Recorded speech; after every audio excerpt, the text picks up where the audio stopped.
Assalamualaikum warahmatullahi wabarakatuh. Selamat pagi anak-anak ibu.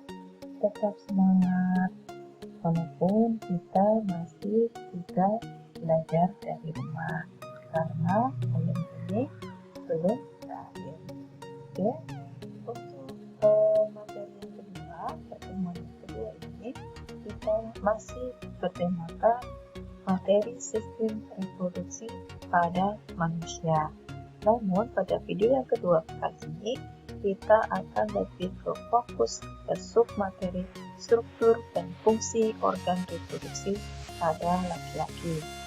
Nah, ibu tekankan kembali bahwasanya kita belajar materi ini agar kita lebih memahami dan lebih peduli menjaga organ-organ reproduksi yang sudah dikaruniakan Allah Subhanahu wa Ta'ala kepada kita semua, sehingga menjadikan kita lebih peduli dan nanti akan tahu seberapa pentingnya dan fungsinya organ reproduksi yang sudah kita ketahui. Tujuan kita kali ini untuk belajar bukan yang lain-lain. Oke, untuk lebih jelasnya, mari kita simak slide berikutnya. Nah, pada pertemuan pertama kemarin, kita sudah membahas tentang pembelahan sel. Apa itu pembelahan sel? Macamnya apa? Mengapa tubuh itu melakukan pembelahan sel? Kita sudah kupas tuntas di pertemuan yang pertama dan video yang pertama. Nah, untuk video yang kedua kali ini, Ibu akan fokuskan tentang struktur dan fungsi organ reproduksi laki-laki. Bagaimana organ reproduksi laki-laki itu, seperti apa bentuknya, bagaimana fungsinya, nanti kita akan kupas satu persatu. Oke, yang pertama kita membahas tentang struktur dan fungsi organ reproduksi pada laki-laki. Itu nanti ada dua subbab. Yang pertama, kita nanti akan belajar organ reproduksi dan fungsinya sendiri. Jadi nanti itu akan tampilkan gambar itu ada organ reproduksi dan fungsi itu apa. Dan yang kedua, kita akan belajar tentang spermatogenesis. Apa yang dimaksud dengan spermatogenesis, bagaimana prosesnya, nanti kita akan bahas di sini. Oke, untuk lebih jelasnya, Ibu lanjutkan tentang organ reproduksi laki-laki. Nah, kalau kita berbicara tentang organ reproduksi laki-laki, kita akan lebih jelas dengan menggunakan gambar. Tapi jangan berkonotasi negatif ya dari sini, karena kita orientasinya untuk belajar. Oke, dari organ reproduksi laki-laki dari gambar, kita akan tahu bahwa nanti dibedakan menjadi organ luar dan organ dalam. Nah, organ luar itu sendiri, kenapa dikatakan sebagai organ luar? Karena organ luar itu tampak dari luar. Jadi penampakannya itu bisa kita lihat dengan mata. Yang pertama, kita sebut sebagai penis. Jadi satu rangkaian ini itu kita sebut sebagai penis. Penis itu apa? Penis itu sebagai alat kopulasi. Nah, ternyata di penis itu juga berfungsi sebagai saluran urin dan sperma. Padahal dalam satu saluran, tetapi keduanya nanti tidak akan pernah bercampur karena yang satunya najis dan satunya tidak. Nah, dari sini nanti akan ada salurannya ini yang ada di dalam ini. Nanti kita bahas di berikutnya di organ dalam. Yang kedua, selain penis, untuk organ luar itu ada yang disebut sebagai skrotum. Nah, skrotum itu sendiri letaknya ada benar-benar di bawah penis. Kenapa? Karena fungsi dari skrotum itu adalah menjaga suhu testis agar sesuai dengan yang dibutuhkan. Karena di skrotum itu nanti ada testis yang berfungsi untuk menghasilkan sperma. Dari sini karena kalau kondisinya seperti ini, tubuh manusia itu suhu rata-ratanya itu kan 36 sampai 37. Nah, dari sini kalau suhunya itu nanti bisa memproduksi sel sperma dengan bagus. Oke, itu untuk organ luar.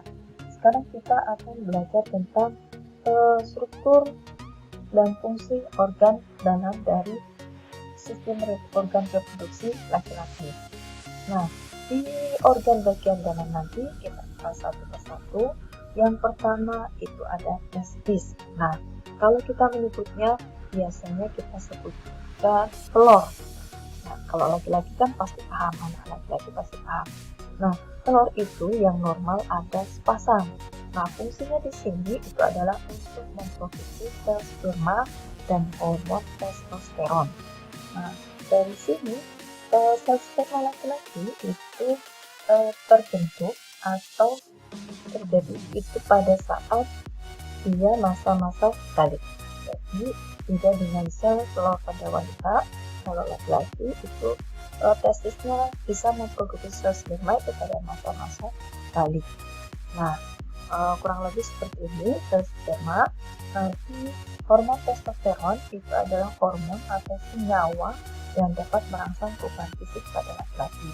Jadi kalau organ tubuh organ perubahan fisik pada laki-laki yang mengarah ke balik itu biasanya dadanya mulai bidang, sudah mulai tumbuh rambut tumbuh kumis, tumbuh rambut juga pun lipisnya, terus suaranya membesar. Itu beberapa perubahan fisik yang bisa kita lihat pada anak laki-laki yang memasuki usia balik.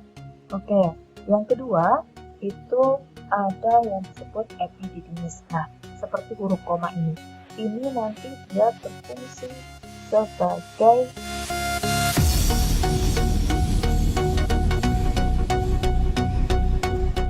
dia akan berfungsi menyimpan sperma sementara waktu. Kenapa dia disimpan? Karena pada saat dihasilkan di testis di sini dia akan menunggu sampai benar-benar matang, baru nanti dia akan dikeluarkan. Nah, kalau misalkan tidak bisa dikeluarkan, itu nanti akan kembali diproses oleh tubuh. Jadi epididymis di sini berfungsi menyimpan sperma itu sementara waktu. Ada dua ya. Yang ketiga ada yang disebut sebagai vas deferens. Jadi ini saluran ini seperti kabel itu nanti yang disebut sebagai vas deferens. Vas deferens sendiri itu berfungsi sebagai saluran sperma dari epididymis menuju uretra. Oke, selanjutnya ada yang disebut sebagai uretra. Nah, uretra nanti mulai dari sini. Jadi fungsi dari uretra ini adalah saluran urin dan sperma. Seperti Ibu yang jelaskan di awal tadi, bahwasanya urin dan sperma itu tidak bersama keluarnya. Jadi walaupun ada nanti hormon-hormon yang dihasilkan di uretra untuk membersihkan saluran uretra.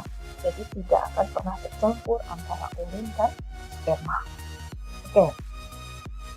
Selanjutnya kita akan bahas organ reproduksi laki-laki bagian dalam selanjutnya. Selanjutnya ada vesicula seminalis nih, ada dua yang di sebelah sini, ini vesicula seminalis. Nah, vesicula seminalis itu sendiri berfungsi menghasilkan zat yang bersifat basa atau alkali. Di dalamnya ada gluktosa, hormon prostaglandin, dan protein pembekuan. Nanti kalian bisa mencari-cari di buku ya, apa itu gluktosa, hormon prostaglandin, dan protein pembekuan. Selanjutnya ada juga yang disebut sebagai kelenjar prostat nih. Di sini ini kelenjar prostat. Nah, ini kita harus jaga benar-benar karena biasanya ada juga yang terjadi kanker prostat ya. Jadi fungsi dari kelenjar prostat itu sendiri nanti menghasilkan cairan putih ketiak seperti asam, pH-nya itu 6,5. Biasanya terdiri dari asam sitrat, itu fungsinya menghasilkan energi untuk pergerakan sperma. Enzim, di sana nanti ada pepsinogen, lisosin, dan amilase. Ada juga seminal plasmin atau antibiotik. Jadi sudah sedemikian rupa itu digunakan. Terus yang paling kecil di ujung sini ada disebut sebagai kelenjar koper atau fluid ureta. Nah, kelenjar koper atau fluid ureta ini berfungsi menghasilkan embus dan cairan yang bersifat basa. Kalian tahu sendiri bahwa cairan yang bersifat basa itu bisa menetralkan asam. Oke, selanjutnya kita akan belajar tentang kita review kita review bahwa organ reproduksi dari satu-satu tadi di sini ini ada disebut sebagai testis. Yang kedua itu ada epididymis yang berbentuk koma, nanti bisa dilihat ada falciparum. Yang selanjutnya ada di sini ini vesicula seminalis. Terus kalau yang di sini tadi disebut sebagai kelenjar prostat dan yang ini disebut sebagai kelenjar koper atau vulvureta. Jadi organ reproduksi laki-laki bagian dalam itu semuanya ada di sini. Ada 1, 2, 3, 4, 5. Nah, ada memiliki fungsi masing-masing. Itu jelas. Terus ada uretra. Nah, uretra ini nanti yang merupakan saluran urin dan sperma. Oke. Setelah kita mempelajari tentang organ reproduksi laki-laki dan fungsinya, organnya seperti apa dan fungsinya, kita akan mempelajari spermatogenesis. Apa sih spermatogenesis itu? Spermatogenesis adalah proses pembentukan dan pematangan sperma. Nah, nanti seperti ini. Jadi dari epididymis nanti ada di testis, itu tepatnya di tubulus seminivorus. Itu nih tubulus seminivorus ini nanti tempat terjadinya tempat pembentukan dari sperma. Batu sperma itu nanti seperti ini, akan tidak banyak besar. Jadi di ujungnya itu lancip atau biasa disebut dengan akrosom. Di sini ada nukleusnya, kepalanya ini sentrosol dan mitokondria. Dan yang di ujungnya itu ada patellum untuk pergerakan. Jadi bentuknya sperma itu aja sudah sedemikian rupa terbentuk, jadi memudahkan untuk sampai ke sel telur. Nah, spermatogenesis itu dimulai dari spermatogonium. Jadi masih 2N atau diploid. Nah, nanti akan memecah menjadi spermatosit primer. Dari spermatosit primer nanti akan menjadi spermatosit sekunder. Nah, masing-masing ini pada saat spermatosit primer menjadi spermatosit sekunder itu mengalami pembelahan meiosis.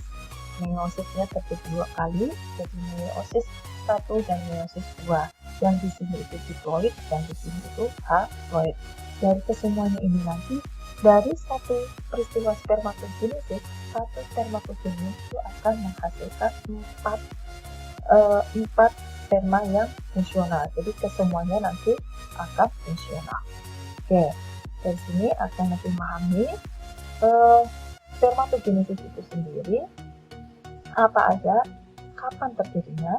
Jadi spermatogenesis itu berlangsung di testis. Itu sudah saya jelaskan, khususnya di tubulus seminiferus. Nah, dihasilkan 4 sperma yang fungsional sudah dijelaskan. Dimulai saat laki-laki mengalami pubertas. Nah, kurang lebih berusia 13 sampai 15. Nah, tergantung ya usia SMP, usia MTS itu. Nah, dia berlangsung terus-menerus. Jadi dia akan diproduksi terus-menerus walaupun sudah tua. Oke, prosesnya seperti ini bentuknya lebih jelasnya. Nanti kalian akan memahami fungsinya masing-masing dari sperma itu sendiri. Karena itu tidak panjang lebar menjelaskan, jadi ikut ya dari ibu. Semoga apa yang ibu jelaskan tadi bisa dipahami ya. Silahkan kalau misalkan belum paham boleh bertanya di kolom komentar. Terima kasih, semoga bermanfaat. Assalamualaikum warahmatullahi wabarakatuh.